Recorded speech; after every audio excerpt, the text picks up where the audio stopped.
here today. We're excited. It's a real special day for me here in El Paso because, as you guys know, my job is to advance the science of wellness and fitness, and to bring people that we have in El Paso to the forefront, and to, kind of show the individuals that are out here and the options we have. A lot of people don't know I've been out here for 30 years, and I've seen El Paso kind of develop over the last 3 decades. And I've been nothing but proud to see the young kids and young men that are heading to the fitness programs all around the city, along with the insights that they're bringing from where they come from. People coming from all over the world. We have Olympians, we have specialists, we have top trainers, power trainers, fitness trainers, CrossFit trainers around the world. These individuals bring a huge amount of talent, and they all do the same thing. They get old, and as we get older, they were once the best in the world, and they come back and they share with. If you're an Olympian, what for the youth. So we bring certain individuals that have sciences and technologies, and some people are in the middle of their flight, in the beginnings and in the new starts of their lives, where they're actually bringing some great sciences. Today we have Jeremy McGowan, and Taylor Lyle. These were 2 individuals that we brought in last time, and we're going to hopefully have them come back and share with us their technologies. Jeremy brings a background. He works in the military. He's a real smart guy. All these kids are real smarter than I am. These are it's a beginning of time where we can see that the knowledge that the military has brought out has brought really great talent from around the world. Jeremy is from Panama City, correct? Yes, sir. Yes. And Taylor, where are you from? Dallas-Fort Worth. Dallas-Fort Worth. And one of the great things that I love about this whole story is that they're here in El Paso, and a lot of people don't know this, and their expertise and knowledge is not only for us to benefit from, but they're benefiting and they're teaching the people that are here, the military, through their sciences and their techniques and their specialties. And their licenses. So we really, really do have a moment in time where now the world is advancing in El Paso. So what I like to do is I'd like to introduce Kenna Vaughn. Kenna Vaughn, she's over there in the side, so you can see her. She's there. She's anchoring on the side, making sure that my cameras work well and that I don't stutter too much.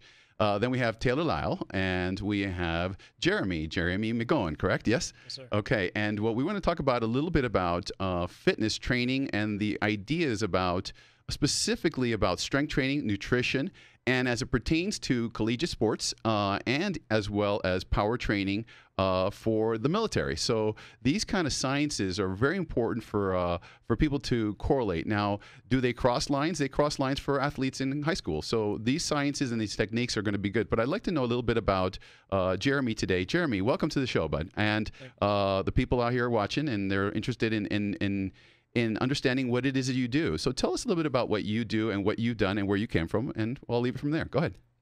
So like you said, first I'm from close to Panama City, Florida, a little tiny small town. Went to Troy University on a baseball scholarship. It's a D1 university in Alabama, close to Montgomery, so southeast Alabama. Played there for 5 years. As soon as I got done playing, slid right into coaching. Coached there for a little bit over 3 years. Ran baseball and softball mostly, assisted with other sports, so football, volleyball, soccer, a lot of others. Got offered a job out here to slide into the military side of things, to coach. Couldn't really turn it down. Really, really enjoy what I'm doing here. Running the physical training programs, or the PT programs, for a battalion at Fort Bliss. So I've worked with 2 separate battalions. We run the PT program, reconditioning program, and we work hand in hand to kind of help write their PT program, so that when we're not with them, they have a better idea of what to do. I got a question for you. And you said that you were an athlete. Going back to that, what position did you play? I pitched. You were pitched. Oh, so you're the dude. You're the man, huh? I was a closer. Started a little bit, but mostly closed. Really just tried to throw as hard as I could. That's about it. Were you good? I like to think so. But, some people might tell you different. Well, well, don't be modest. Don't be modest. Yeah, you don't be modest. No, we're not. No. You got to say you're good at what you do. You know, where I came from, and I was a little boy, we got to see this. I'm here in Mexico, and we got this guy named Fernando Valenzuela. Remember that guy? Yep. Man, he was a Dodgers? Wasn't he a Dodger guy? Yeah, Dodgers. Oh, man. I just remember this big, chunky-looking dude that just could rip the ball. Definitely didn't look like he was a pitcher, but he was really good at it. No, but here's the thing. Here's the thing that I know now that I didn't know then, that people who've got strong cores can really, really propel their force, right? And this dude had a thick core, and he just busted up some gloves, huh? Yeah, he did. He was very, very good. Fernando, it's like Evel Knievel for the kid who runs on jumps.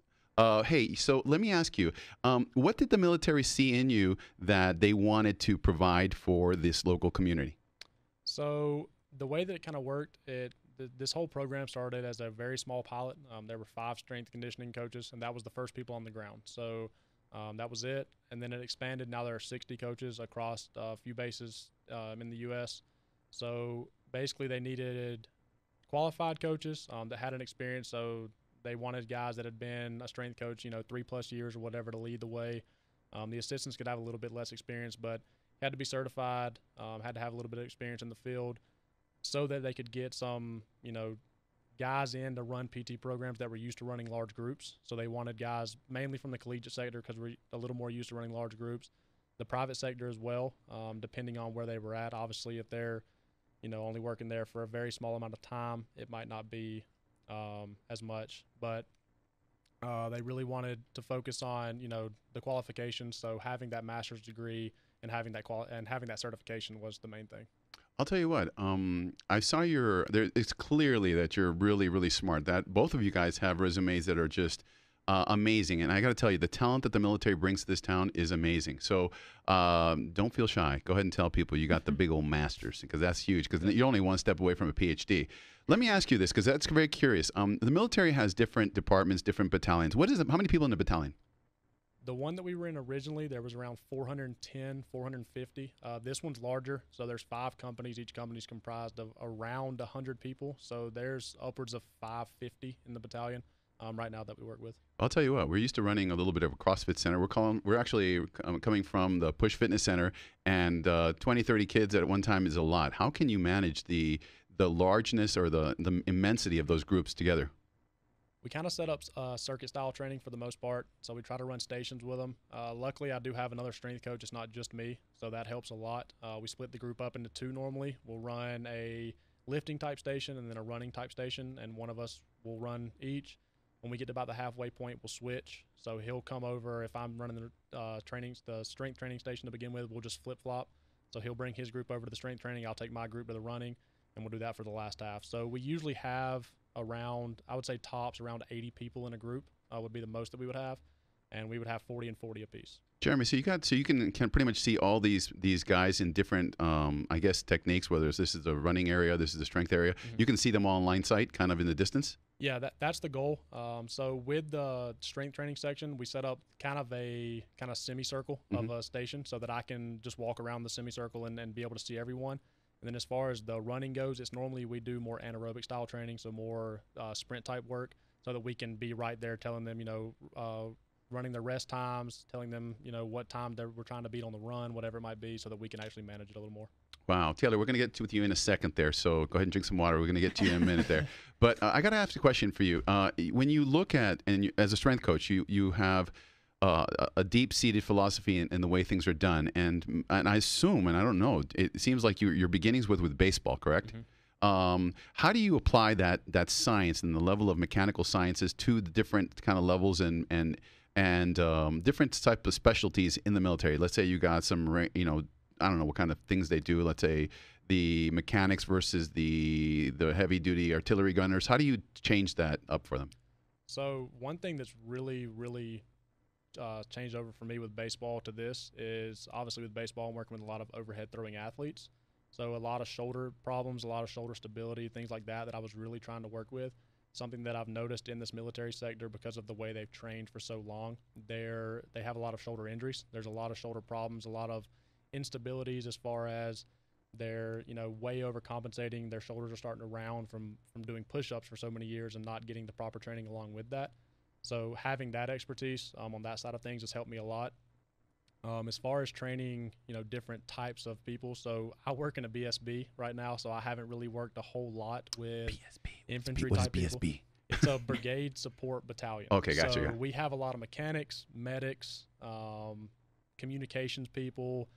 It's not a whole lot of high-speed guys. So we're not really working with a lot of infantry-type people. We're not working with a lot of guys that are really, really out there and really, really active. So a lot of the times the people that we work with, the main things that we're working on is landing mechanics, proper lifting technique, because we do have guys that have to lift some heavier stuff with transport and stuff like that. And then landing mechanics, guys jump out of trucks all the time. They're in big, tall trucks, whatever it might be. So those two things are something that we really try to work on so that in their day-to-day jobs, they don't get hurt. You know, when you say landing mechanics, whether it's volleyball or anything, that's got to be almost second nature, huh? Oh, yeah. You know, I've seen that in the last last decade or two, I see the philosophy changing in the military, specifically in their ideas and their fitness goals.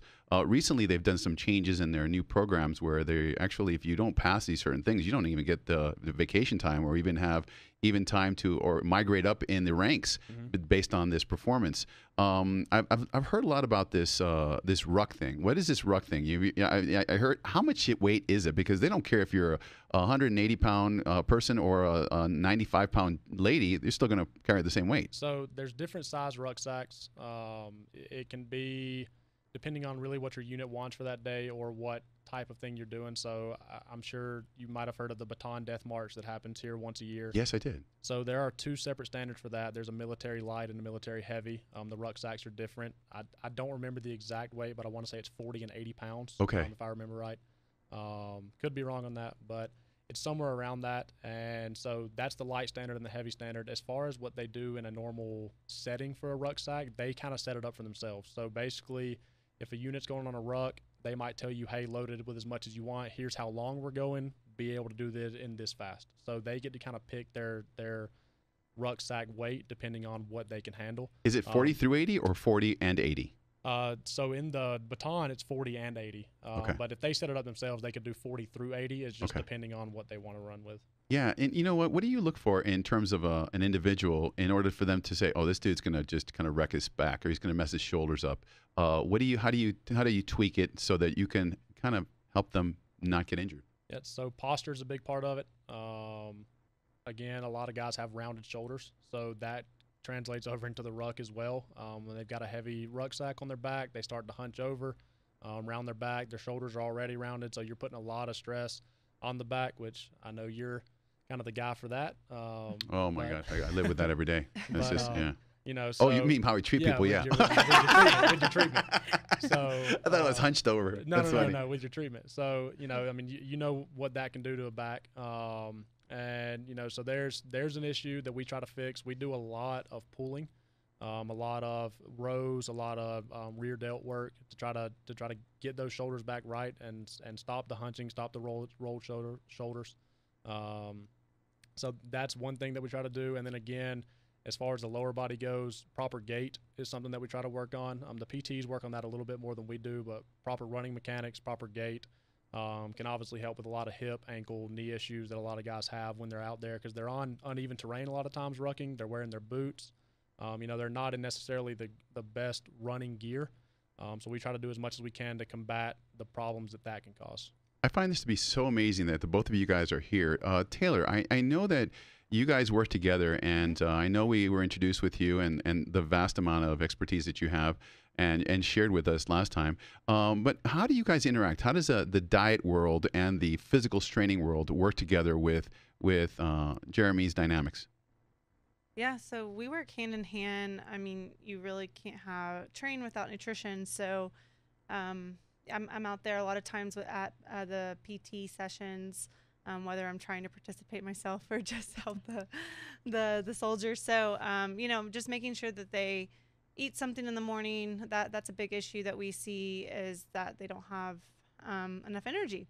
And they wonder why they can't, you know, finish their workout sometimes. So, you know, that is something that we both preach. And then making sure that they eat something afterwards, whether it's going straight to breakfast or they're getting some type of post-workout recovery modality. So we work with that. And then, you know, I do quite a bit of one-on-one counseling. And so a lot of times when I'm meeting with a variety of soldiers, you know, strength and conditioning comes up in my conversation, and we do a referral system. So I'll refer them to Jeremy, and, follow up with him. And then, a lot of times he'll meet with them individually, give them a training program.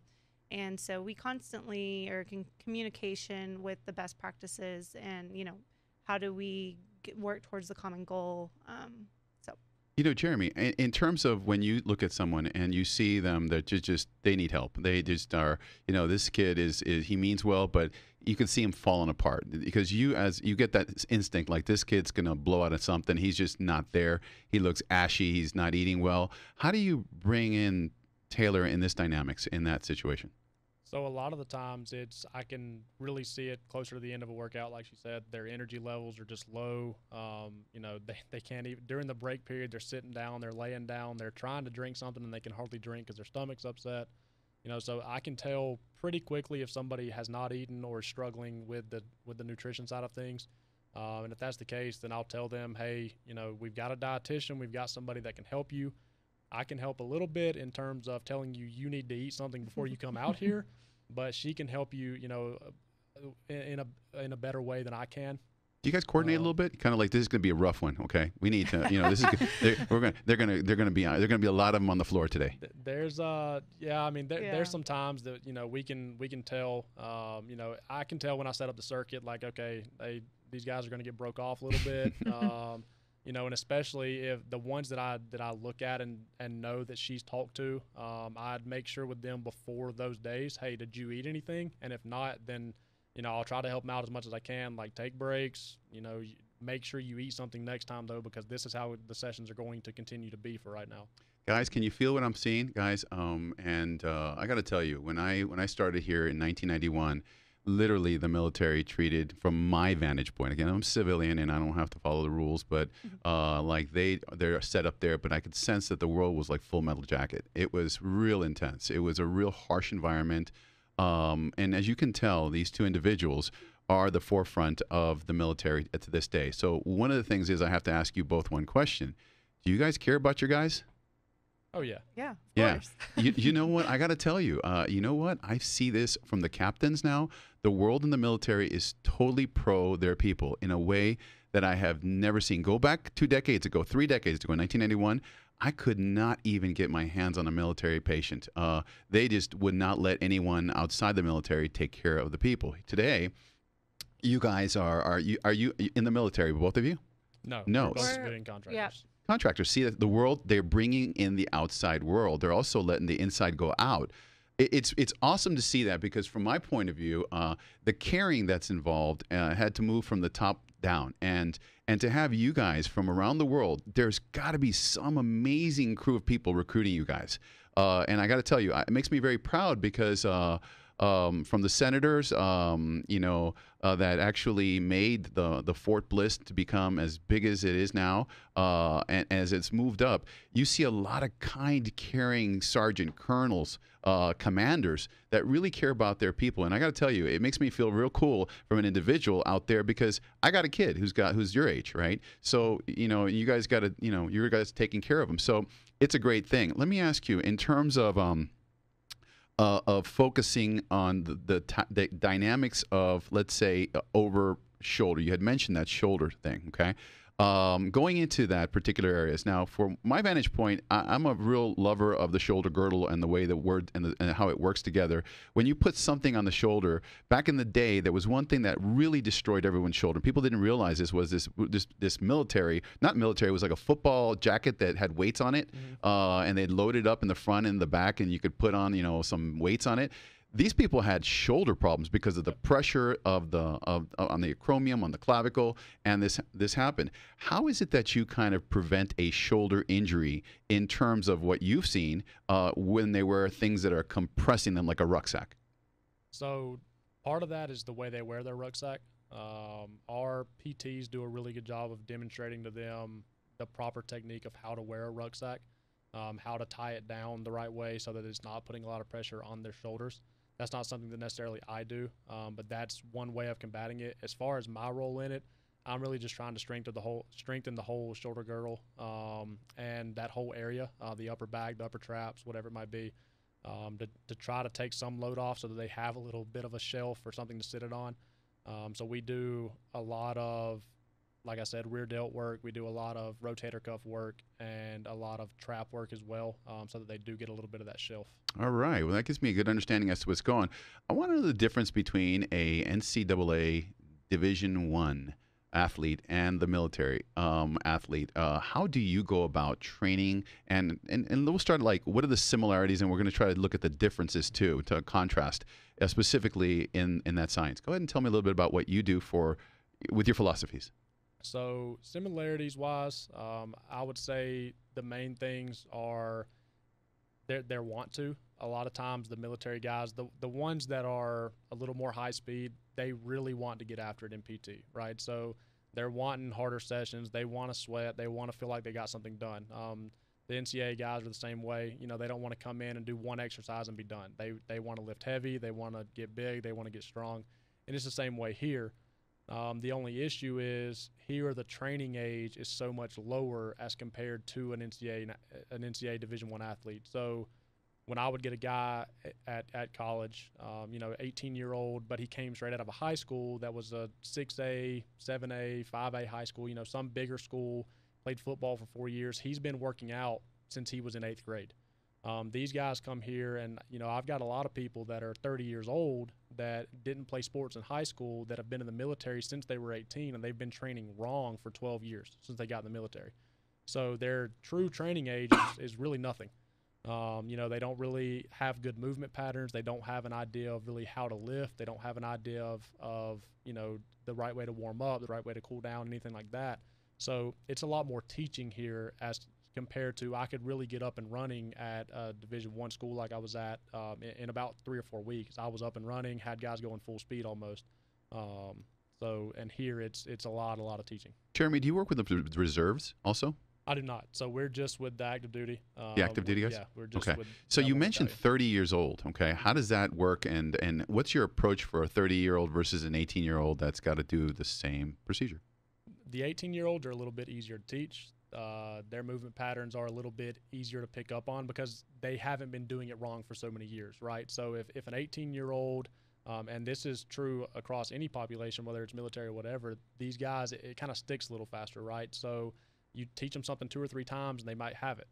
Whereas this 30, 35-year-old guy that's been doing this movement, but he's been doing it wrong for 12 years, when you try to teach him the correct way to do it, it might take 8, 10, 12, 15 sessions for him to finally get it down. And the issue with that is because of how many people are in the battalion, we might only get 1 or 2 sessions with him a week. So it might take 4 months for him to finally get this movement pattern down, and that slows down a lot of people in the process. Do you separate them to kind of keep them in a different sack or direction? So we try to. The issue with that is they're in. If you've got one guy in Bravo company and one guy in Alpha company that are in the same boat, they don't really do PT together. So it's hard to separate within the same company those people because you might get that company once or twice a week. So if I'm really trying to separate the guys that are picking up on it and the guys that aren't, the groups are going to be either really small or they're just going to stop coming because they're not getting enough out of it. Taylor, in answering that same question, when you see those young kids that and versus the older, or how do you approach the diet changes as well as just the approach of nutrition for them going through the same process in terms of the program? Yeah, so kind of like just what Jeremy said, the 18-year-old scenario, they typically they want to get better. They want to do whatever it takes to make it to the next level, which would be professional. And so I feel like their strive to want to get better, they're a little bit more intuitive to that and receptive. The 30-year-old, it's not that they aren't receptive, but a lot of them will have a family, whether that's a spouse and children, and so that you have to take other factors that may be out of their control to have this success. So really just in both scenarios, education component, there is so much room to grow, unless someone maybe went through like Ranger School, a little bit more elite on the tactical side, they might be a little bit more in tuned to the nutrition and already know what to do around training and recovery. So they might not need as much education and guidance, but definitely there's a lot of room to grow in both collegiate and military setting for nutrition. All right, we're going to throw it to another gear here. Now we're dealing with, in my thought process, as you take these young men to the next level, you're going to deal with some elite guys, and that's where a lot of my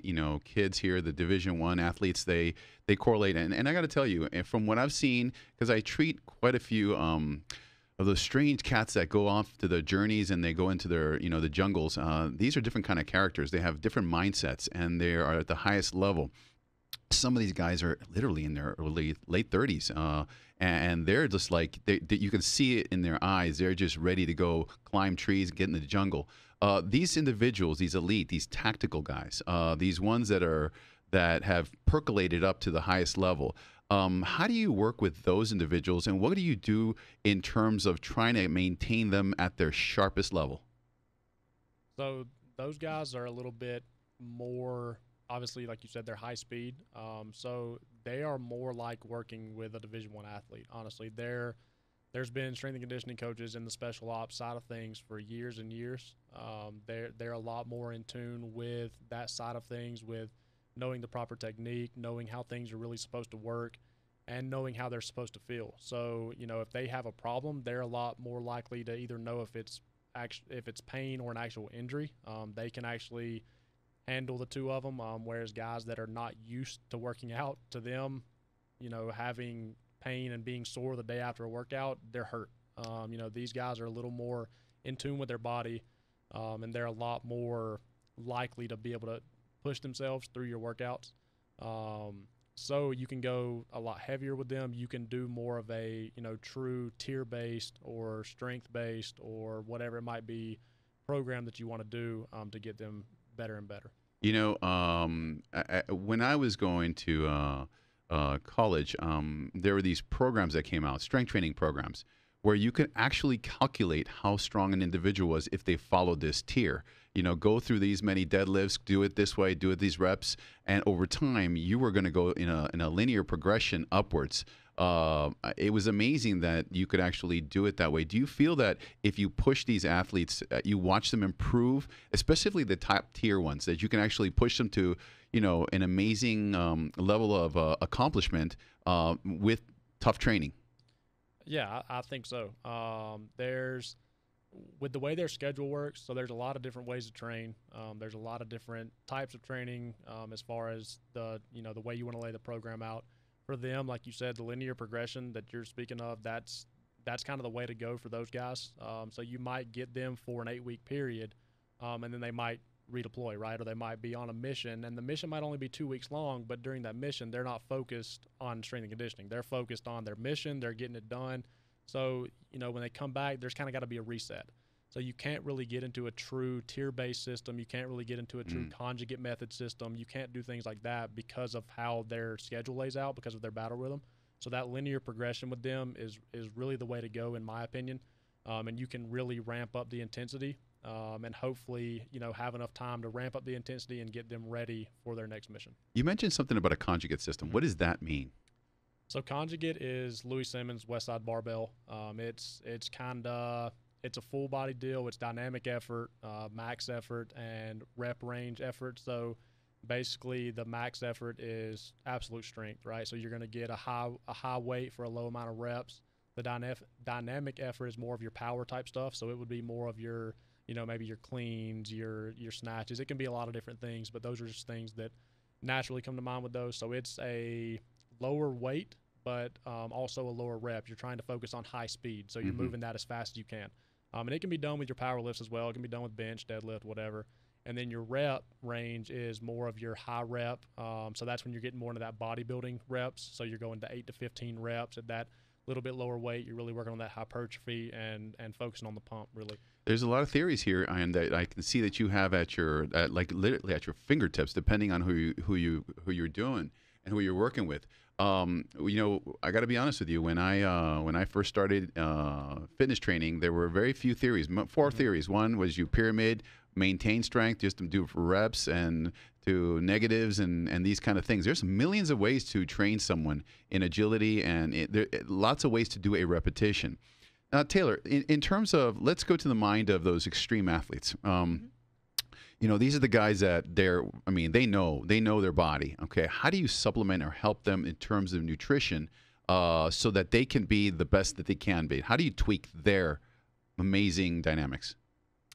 Yeah, so it all depends on just their needs and overall goals. The elite and tactical, sometimes some of their training, they're purposely, having a deficit in calories, which is causing an extreme weight loss, right? So it's part of their preparation for some missions. And so that can be difficult. But a lot of times, you're just trying to optimize performance and health. So they're normally training at larger volumes and longer duration. So with that, the energy needs are going to go up. So the caloric needs are going to be higher.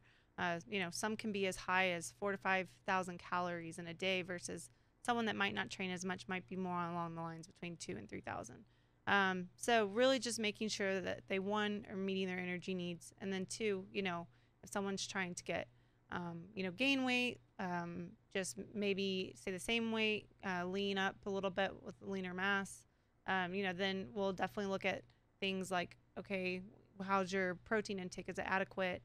Carbohydrates also play a big role in that as well. So making sure that they have good fiber and whole grains. And then also, just making sure they have all their micronutrients as well. So that's what, and fat obviously plays a role. So, you look at everything. You look at all the macronutrients, you look at the whole diet, and just making sure that they have their timing right. So timing's really important as well. Guys, you guys can answer this. You're bringing a science to this thing. Yeah. Do you guys get the inside scoop in terms of the BIA's, BMI, body composition of each individual, or is it something that you just kind of look on the outside and say, this dude, he's fit versus this guy's BMI is at 40 or something? So the military, and that's with all the branches, their indicator for health is the BMI. So they have a height and weight for each height and age, male, female. And so if they make that table, that standard, then they're considered healthy. If they do not, then we have to, the Army does taping with the battalion that we're with. So we would tape them, it's the different measurements, normally the waist and the neck, and then hips for females. So that would be for both genders. And so then we would, from there, put that in an equation, and it would spit out a body fat percentage. So we would go from there and say if they were healthy or unhealthy weight. And that is what the military does. Jeremy, how do you look at that stuff? And are you privy to that information, and do you apply it to the flight that you're doing? So I don't really get the actual numbers. Taylor's the one that gets those numbers, and she would just share with me, hey, this guy might need a little extra help, as far as losing some weight goes. This guy is in the standards. He wants to gain a little bit of weight, and he can, that kind of thing, whatever it might be. So I don't get the actual numbers, but I do get some information from her that I can help the guys with. One of the things that we realize in healthcare is unification of data as well as integration of other sciences. You two guys met at obviously I'd like to know a little bit about how you guys introduced yourselves and how did you guys interact, and how did you, because Taylor, you kind of talked to me about Jeremy, and I got to tell you, Jeremy seems to be an amazing guy that's got a lot of knowledge, and I really appreciate that. But how did you guys get to interact together? How did that process go in terms of for the purpose of the military? Yeah, so yes, Jeremy is an excellent strength coach, and it's been a pleasure working with him. We actually work for two different contract companies, so we just were put together by chance, to be honest. And we just really clicked since day one. Our personalities meshed really well, so that's really where it began. And Jeremy's been here for almost 2 years. I've been here for almost a year, so he's been here a lot longer than me, but so we met when I started. Gotcha. In terms of the your overall goals for the military and the dynamics for the athletes, let's go back into the world of a little bit of the athletic Division I. And now let's also consider the fact that the sciences you have can also be applied to even the general public and even to kids at that level. And I know a lot of my patients have parents out there that want their kids to benefit from the best ideas and philosophies. And one of the things is that you realize that it's not so much about knowledge. It's about philosophy. It's about your point of view. It's the way you stand and what you think about. How can we take what the military does in its sciences and its progression sciences to get these athletes and these individuals ready for battle to our kids? How can we apply that? If you can kind of reach into, I don't know if you got kids, but if you do deal with kids, how would you apply those sciences to even the young high school, younger people population? So I actually, one of my papers or whatever for my master's was about strength training in kids, because it was something that really, really interested me. Because all my life I heard kids shouldn't lift weights, kids shouldn't do this, it stunts their growth, it does, it's bad for them, whatever. And honestly, everything that you read research-wise says otherwise. That's just been a myth that's been out there for so long that people started to believe it. So for me, as far as translating my side over to the general population, to younger kids, all the way up to high school, it honestly starts with GPP, which is just general physical preparedness. So being able to handle their body weight, being able to learn movement patterns. So obviously push-ups, pull-ups, things like that for body weight, but then movement patterns on the squat, the landing mechanics like we talked about, things like that. And then just the general agility and movement stuff. So playing tag, doing things that are actually active outdoors. What age group are you talking about right now? This is a younger age group. So when they were starting, 8, 10, 12 years old, the younger kids that are just getting into the sports age, and them learning those movement patterns and things like that when they get to that age is extremely, extremely important. And then, so let's wait. So hold on. Yep. So in essence, my son's going to be a wrestler, and he's 5 years old, right?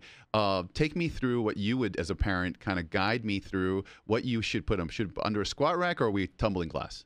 So it doesn't necessarily even have to be a tumbling class. I definitely wouldn't put him in a squat rack yet. That's what I'm talking about.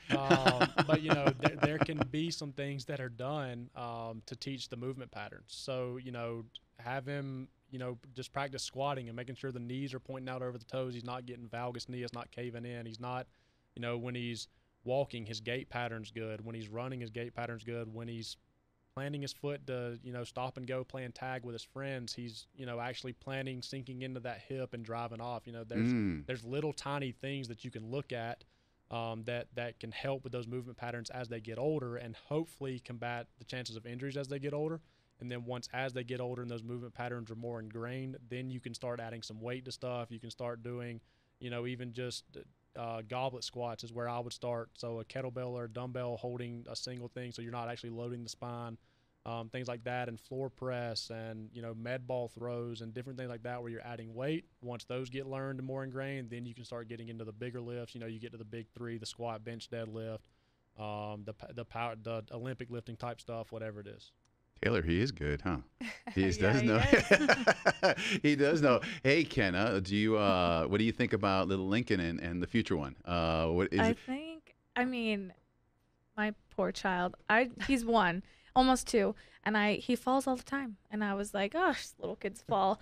Well, his gait is off, and his poor little knees rub together, so he trips himself constantly. So we put him in gymnastics because we wanted to get him obviously involved in sports and everything that you were just saying. But yeah, and so I never thought of, as a parent, I just thought if you put them in sports, they'll just naturally, learn it. But I mean, it's a great thing that you talk about gait, because so many parents don't know. I didn't know. I just thought my kid was clumsy. He mentioned something on the passing. He talked about loading, specifically about landing on his legs. When you teach someone how to land properly, you really prevent knee injuries, hip injuries, back injuries. We see it all the time. For example, in our world, we deal with setters. Setters are usually the smart people. They migrated to the quarterbacks of the team, but they typically pivot and they twist and they arch. From what I gather in the book called The Gene of Sports Gene, a setter can actually see the weakness in the other team in less than 500th of a second, and really has to fire the ball back and land it with the individual that they need to strike the ball. But in that process, if they land wrong on the more forward landing, they put a huge amount of burden on their knees. And we have a lot of people with patellar issues, infrapatellar issues. And one of the things is that we try to teach them. Now they're smart. They're 17-year-olds with an attitude, right? And you got to teach them to settle down on their back end and load the balance. How do you take an athlete who's already ingrained in their sciences and reteach them to do something that is not natural, which is load their body properly? How do you do that? So for me, I usually start with a simple squat, right? Because when you land, or if you're jumping and landing, you're going to land in a squat. You're landing a little bit of a quarter squat, not necessarily a full squat, but trying to make sure, hey, when you squat, here's what it's supposed to look like. This is also what it's supposed to look like when you're landing. If they're still having trouble with the landing thing, we'll start with a really small drop. So we might get a 6-inch box, and it's, hey, step off of this and land correctly. You're not jumping, you're stepping and you're falling. I want you to work on landing correctly. So if they can get that down, then we work to, hey, all right, now we're going to jump up onto the box, and you're going to land correctly up on the box, because if you're jumping up onto a soft box, you're obviously taking a little bit of the burden off, right? So you're not putting as much stress on their knees, even though they're actually jumping now. Once that gets done, it's okay, let's jump off of this taller box, progress that, and that's how we kind of progress it until we get to the point where I feel comfortable enough that I can put them out and say, hey, you can do whatever you want, your landing techniques are correct. Yeah, go ahead.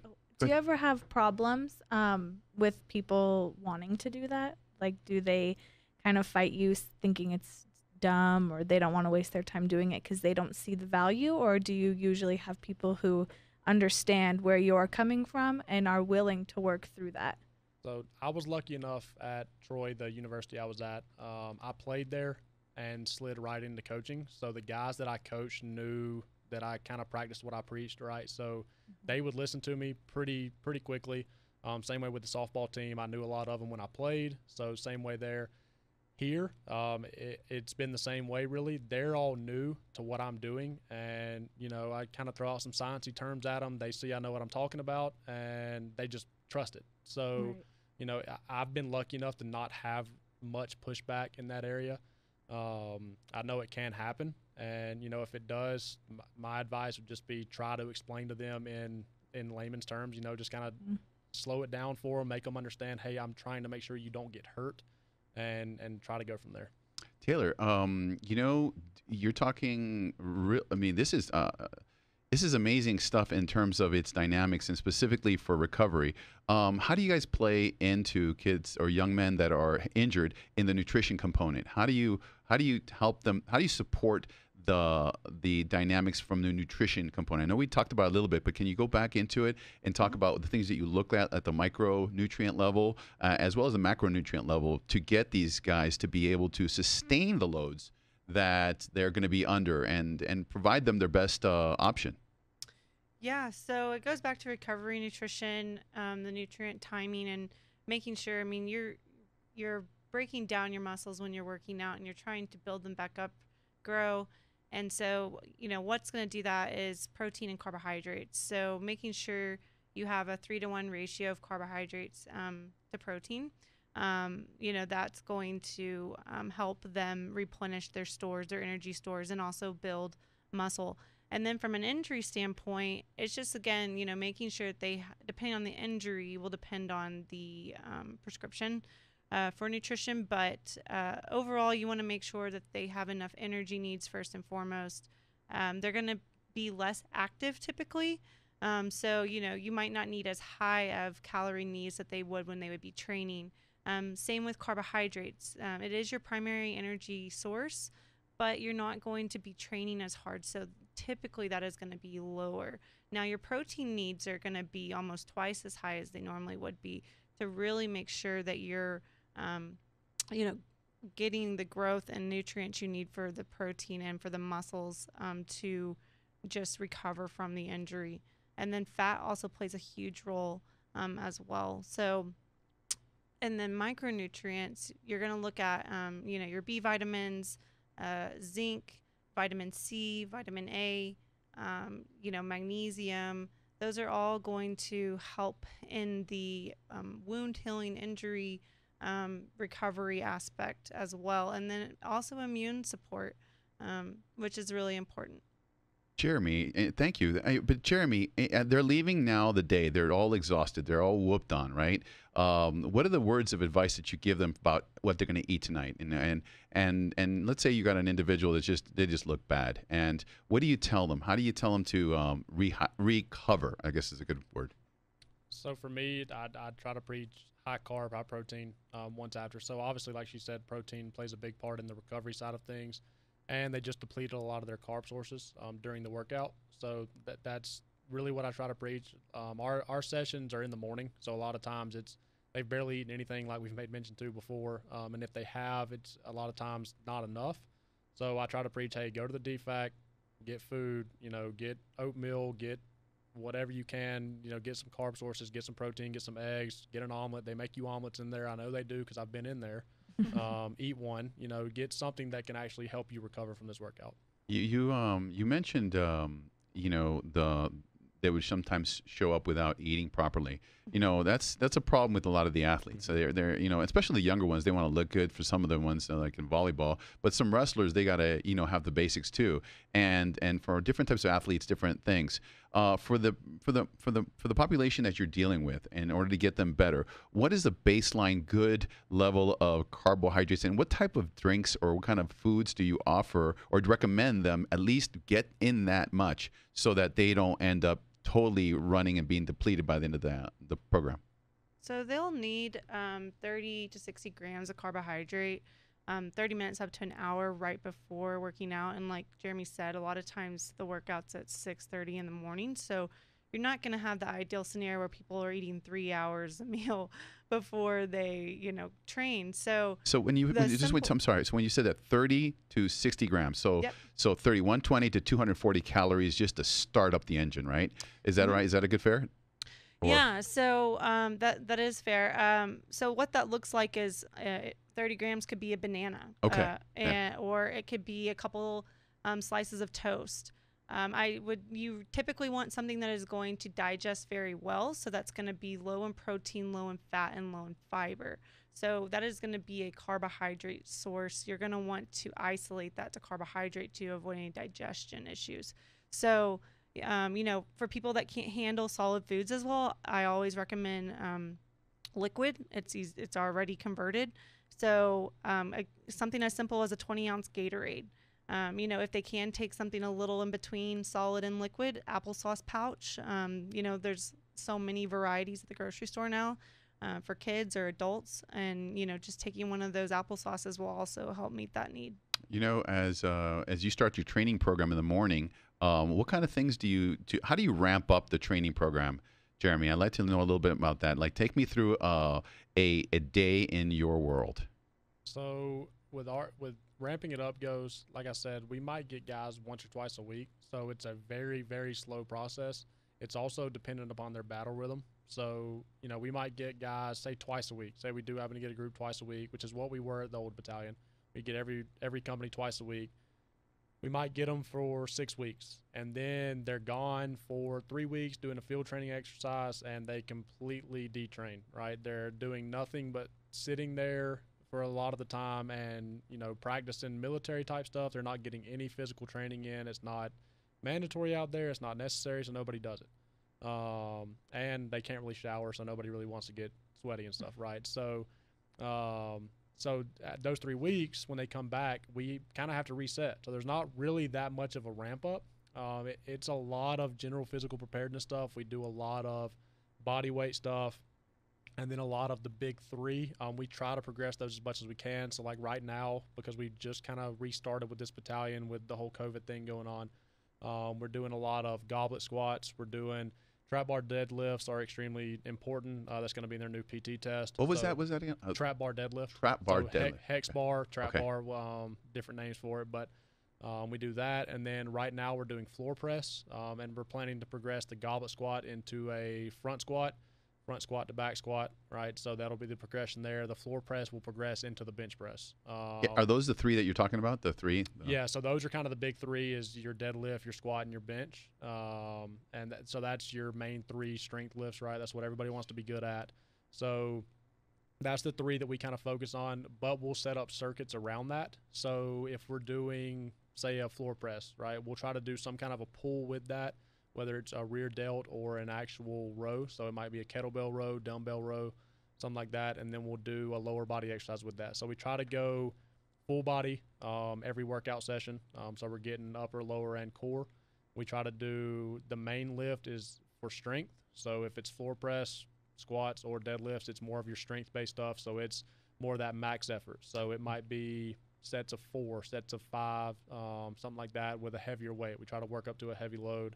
And then everything else is more hypertrophy-based. So it's more work capacity. We're trying to do, a little bit of a lighter weight, but it's still going to be heavy enough to where it makes them work for those 8 to 12 to 15 reps, whatever we might do. Do you mix it? Like, do you have some hypertrophy versus agility and versus body mechanic stuff? Or do you have like certain days? Today's body mechanic day. Today is power day. Today is hypertrophy day. So right now, because we don't really know what group we're going to get every day with stuff going on. So they're kind of working shifts. They're not there every day. So we might have one group one day. It might be the same exact people, for a full week. It might be they come every other day. So the plan right now basically is we go up there, we set up 3 lifts. Monday, Wednesday, Friday are lift days. Tuesday, Thursday are more run days. So and like I said, the running is more anaerobic stuff, so sprint stuff. But on those sprint days, we do more, like we do lift more, but it's more body weight, work capacity stuff. So we'll do a lot of push-ups, pull-ups, sit-ups, squats, lunges, but it's all body weight type stuff. And that'll be all in a circuit with some running involved. And then on the lift days, it's, like I said, that one lift is strength. Everything else is more hypertrophy / work capacity. So it's all high reps. And it's kind of tough to get a lot of hypertrophy type stuff in because of the box that we're working out of. So we have a gym that's inside a box. You have to pull all the weight out. There's not really enough weight to load up a lot of stuff. If we want to do a lot of, squats, we need weights for that, right? So we need weights to put on the barbell. Well, there's only 845s, 835s, 825s, and 810s. So if I have 4 stations of squats set up, I need almost all of that weight to be able to handle that. So I can't use that weight on anything else, whether it's the sleds, the trap bars, whatever it might be. So I have to come up with stuff with bands and kettlebells is really all I see an invention there. I think there's an invention in there. And what I'm hearing is that your gym doesn't go out to the outside that easy. So is that what I'm getting? Like, you want to be able to have a piece of equipment that has all your stuff on it, so just drag it off that thing. So it has everything in it. It's not enough stuff to be able to run a lot of like really heavy lifts. It's got plenty of equipment in it to be able to run whatever I need as far as the types of lifts. I mean, I can do everything I need out of it. I even lift out of it when I get done with those sessions that I run. So it's got everything you need in there. It's just if I have a large group, I don't have enough true weight to be able for them to get a lot of absolute strength lifts in. So we have to kind of pair strength and hypertrophy together. I like it. How do you differentiate the aerobic versus anaerobic? When do you make that switch? And where do you see, at this point, I'm going to throttle this person out of anaerobic to aerobic now? So the aerobic stuff, we really don't do a lot of, honestly, for ourselves. They do a lot of that on their own. So like the group that we trained today, I heard them say as they were leaving that they were running tomorrow for PT. They're running 5 miles, I think, right? So if they're running 5 miles tomorrow, when they come back to me on Thursday, I'm not going to do more aerobic work with them. It's going to be more anaerobic based. And if we only get everybody once a week, that means 4 days they're on their own. 2 of those 4 days, I can guarantee you they're going to run. So I'm not going to do more aerobic stuff with them when they need more anaerobic type stuff, especially transitioning into the new PT test that's coming in. When you say the new PT test, what is that you kind of foresee? What is the foreshadowing of that one? So it's going to change. The APFT is just a run, sit-ups, and push-ups, right? So the new PT test is a trap bar deadlift. It's a sprint drag carry, which is a 25-meter lane that involves 5 exercises. It's still push-ups, but it's a med ball power throw as well, so working a little more power in there. And leg tucks, which is going to be a little bit harder than a sit-up. It's a lot more hip flexors and lower abs, and then a run still. Let me ask you this, because I see from what you mentioned there, sled movement and that translation of force.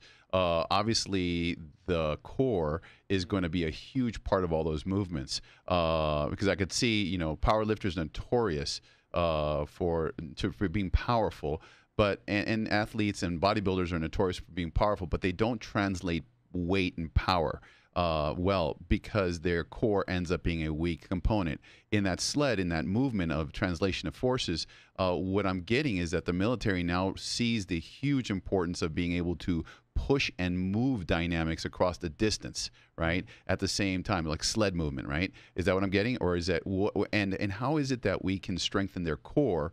And what is your philosophy on that?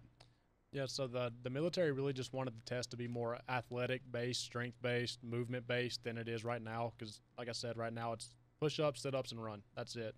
3 exercises, and you're done. So they wanted it to be more strength-based with the trap bar deadlift, more power-based with the med ball throw, and then anaerobic capacity is measured with that sled drag movement. It's 5 exercises. So it's a sprint, and then the sled drag, and then a carry, then a shuffle. And then a carry, and then another sprint. So 5 exercises, 25-meter lane.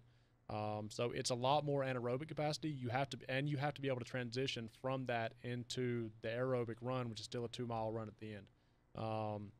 There's a lot more training that goes into it. I'm excited, man. I see it. Yeah. I mean, you got to look at the beginning of this, the time you get them, and by the time you're done, these people can push something, man. Yep. So there's a lot more that goes into it, and the core training does play a big part. The leg tuck is way, way more difficult than the sit-ups are, right? So there's a lot of people that can't even do one leg tuck. And it's a lot more difficult. It involves a lot more muscle groups. You got to get a little bit of a pull-up, along with the hip flexors flying up, the lower abs engaging. It's a lot more fully involved than the sit-up is. So we try to do a lot of stuff to strengthen the core. We do a lot of med ball slams. We do a lot of, obviously a lot of true core training. But we work a lot more on core stability than, getting them into a lot of flexion. They've been doing sit-ups for years. A lot of them have low back pain because of that, because they're so much into that low back flexion, which I'm not really a big fan of. So we do a lot more core stability type stuff, and then a lot more like dynamic core. So, your weighted abs, your hanging stuff, whether it's, hanging from the bar and just doing knees to chest, and med ball stuff. Hey, I really believe that what he just said was a huge component. Now, he has spent his whole life understanding body dynamics, and he ended up understanding, and now the military gets it in a different level. The translation of force comes from the core. It is huge. When you hear med ball slams, that is a body that's going to its fullest out and slamming in full range of motion. When you're seeing hip flexes, you're pulling that hip to the furthest, deepest dungeon of movement, to the furthest extreme on the outside. So to be able to do that, to be able to translate weight and slowed and sled movement, you're going to need a powerful core. The dynamics of it is the ability to move it through time and space at a certain rate of speed. How long you do it, you can do it a little bit. That's strength. But power means you can translate it over 25 feet or so and hit back and forth. So we're really pushing the body to a level that is amazing. I have sat down with certain patients of mine, and they find that theory, and I found it to be very interesting, that deep tuck, the knee tuck, and the deep flexion movements. Where did that philosophy come from? And you have, as a physiologist and as a nutrition strength coach, how did that come in? Where did that come from that they realized that those particular movements, the slam ball, as well as the deep tuck, became a crucial component in the military action? So I know the people are, Major Matthews, that actually used to run H2F. She's transferred over to a different side of the military now. But she used to work at the Olympic training facility in Colorado, and I know she helped develop the test. So I would guess, I don't know for sure, but I would guess she played a big role in that. Yeah. Because she, does know a lot more about that side of things. I know she helped create, with the power throw and stuff. What's her name? Shout out again. Major Matthews. Major Matthews. Okay. So we met her. She came down. I think it was a little bit before Taylor got here. Yeah. So, but she came down and talked to us. Name. Yeah. Yep. So she came down and talked to us and explained, about the test and why they were doing it and whatever. And she played a big part in developing a test because of her background. Have you guys gone to Colorado Springs before to watch to take a look at the Olympic Center? I have not. I have not either. All right, well, I would really like to though. You know what? I got to go there, but there, I got to watch from outside inward, and I got to tell you, you can see top athletes from around the world. I mean, from power lifters, but you can see that they're not very big in the sense of muscular build, but you can see that every athlete had a trainer with them, and usually it's a physical therapist that was right with them, and they were talking mechanics and movements, and these athletes and all the sports that they have, you see, just like amazing. It's almost like watching something out of an amazing superpower show where you see these athletes running from all different directions, and these are the top athletes in the world training in the centers, from swimmers to high bolt, whatever the sport is, I can imagine. But you can see them training in the center, and they really focus on range of motion. And you can see the physical therapist showing the motion, and actually the intensity of the movement is really, really important. So that science of deep tuck and translation of force is huge now. And it's amazing that now to be able to do that is at the forefront of the military's progression. Let me ask you this: now that you know, and your science and understanding is about the youth, how do you correlate that, and take me into progression of how to get kids, let's say a high school kid, into doing that particular component of translation of forces, so that we can make them great at being a lineman or just torquing the heck out of someone in wrestling, kind of that deal. So you made mention the range of motion. I'm a really, really big guy that believes in mobility. I get made fun of a lot for it, because I personally take about 20 minutes to even get ready to start lifting. Wait. How many minutes? You're an athlete. About 20 to even get ready to start lifting. Okay, so right off the bat, I have to stop here. There's a lot of people at CrossFit that are always late for class, right? And they come in, and the class starts at 6, and they're just throwing their clothes on, and they jump in. No warm up, no nothing. Okay, so this is for them. Tell me a little bit about the warm up and the getting ready. So I do a lot of mobility work. I do a lot of mobility work with my athletes, whether it was at the collegiate level or here. So mobility is just movement through a full range of motion, right? So if you're strong and stable through an entire range of motion, then the force is going to translate better, then the health is going to stay around. So you're going to be able to withstand lifting weight through that range of motion. So we do a lot of shoulder range of motion. We do a lot of hips, and we do a lot of thoracic spine. So those are 3 areas that I firmly believe that need to be worked on a lot. A lot of people also have some ankle issues and things like that in a deep squat. So that's something we focus on as well, but that's more of a person-to-person basis, not really a full group thing. So as far as like a high school athlete goes, those things would be extremely important, being able to do that. So, if a guy is really mobile, but he can still get after it in the weight room, lift a lot, he's going to have a lot better chance, especially as a wrestler or a lineman, at getting into those weird positions and being able to handle that weird position and get out of it and get the guy out of it with him. Whether it's a lineman pushing somebody to the ground, or like you said, or a wrestler really trying to get after somebody. Ectomorph, mesomorph, and endomorphs in terms of the squatting, because that's one of the basic stuff. I'm a squat guy, so I've always been a squat guy. When you look at someone who's really tall and lanky, how do you adapt their mechanics? So, like I said, I really like to start with the goblet squat and really break down mechanics in that. So they're not, it's easier to break down mechanics because they're not loading their spine. I can really fix and play with their mechanics a little bit there. Once somebody's under the bar, there's only so much I can do changing mechanics, right? So I need to make sure they're correct before they get under it. So when it comes to that, I'm really trying to make sure that they sit back, that their hips are moving correctly.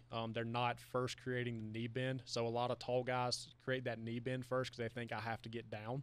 So their first move is knee bend. It's not hips back and then start to slide down. So something that I cue is really, kind of pretend there's a wall about a foot behind you, and you want to sit your butt back and touch that wall, and then from there, it's sliding down.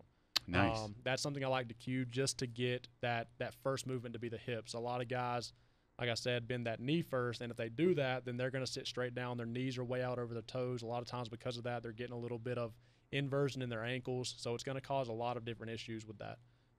And tall guys are the main proponent of that because of the way their hips are sitting up so high. They think just drop. They don't think sit back. I got to tell you, I could sit here and talk for over an hour. We've been over at least 60 minutes here, and people are going to look at me, and YouTube's going to shut me out. But I got to tell you, this has been literally an exciting moment because between the both of you, I feel like I'm in a show of Jumanji of knowledge. You know, it's like I just opened up a Pandora, and you guys are full of knowledge that is great. Again, I got to tell you, El Paso has these individuals. If you know, again, the information will be on there for them if you want to communicate with them. I got to tell you, we have them. We have such great talents, such smart individuals out there. Birds of a feather flock together. So for the both of you, I can see how you guys migrated into appreciating the levels of vast knowledge and in the directions that you have. For both of you, I honestly see you guys being PhDs in whatever you guys do. So it's only one step away from being PhDs. I will say that strength coaches are different kind of characters, huh? They're just different, man. There's no joke. They're serious. This is life-threatening, and when you're under that bar, they want to take care of you. So they're the most compassionate people, and they're the most serious of all people. And as you said, in the gym, basically everyone seeks out both of you guys for the greater order. That is what you guys do. You guys have the great knowledge, and I've been a big proponent of great order rules. So you guys have been pulled in through whatever the sources are to bring you to create great order for these young kids and young men so that they can perform the best that they can in the world that they have to go into. So I got to tell you, thank you guys. Thank you. I know that that this information was something that correlates to children. I could open up each one of those conversations and open it up for another hour each. So Taylor, I got to tell you, thank you so much for bringing us some knowledge, and I look forward to talking to you guys some more in the future, and bringing you in and breaking it up into a different, because we talked about the leg, we talked about the knees, we talked about nutrition. Each one of these are directions that we can spend hours talking about, and it's out here. And just to let you know, my goal is to bring it out so that the parents can also see what's important. I think what we got here is good nutrition, good body mechanics, range of motion, dynamic transfer of power, and also the progression from even young, that, you know, you can't be accused of abusing your children when you put them under a weight machine if you have the understanding is the proper mechanics and the right age and the right dynamics of it. So nutrition plays a huge role. I always knew that the core held the secret. Now, I'm not the smartest guy in the world, but when God put the baby, he put it where? He put it in the core. Yeah. Okay, so so when you look at it, the Orientals called it the chi, the center of the power, right? In Kung Fu, watch the hips, where you can see where the guy's going, because the center of the order rules. In sports, in translating, and when your life depends on it, your core, it has to be one of the most important components as to where you translate force, and reaction time comes from there. As a matter of fact, it's the basis of what the body dynamics is. The pelvics, the hips, the range of motion, and the knees, those are the sciences that these young individuals have brought in, the nutrition of it. Because when it comes down to circulation, you know, what's in the circulation? The food, the stuff that you put in that hole in your face, and the rest, and the sleep, and the water, and the hydration. What I'm very pleased about is that I'm a lot older, and I appreciate the level of youth and youngness in them, so to speak, that is going to be changing the world for the future individuals and families around El Paso and in the regions that this kind of can reach. So thank you guys. I appreciate your information, and I'm a fan of both of you guys, by the way, okay? Because you guys are amazing future talent that, I got to tell you, I do have a window before you were here in 1990s where there was a different world. El Paso is different. And Sylvester Reyes, by the way, that's the senator that I wanted to call out. It was his dream to make that military force out here and make it as big as it was. It's got a long history, but in that impact of those big centers, those training centers, was this dream. So I got to tell you, for that senator, I don't know if he anticipated you guys coming, but he did create the great order so that you guys would come and share your knowledge. So I wish you the best, and thank you guys for everything you guys have offered. And I look forward to hearing from you the best. And thank you, Kenna. Thank you for everything, too.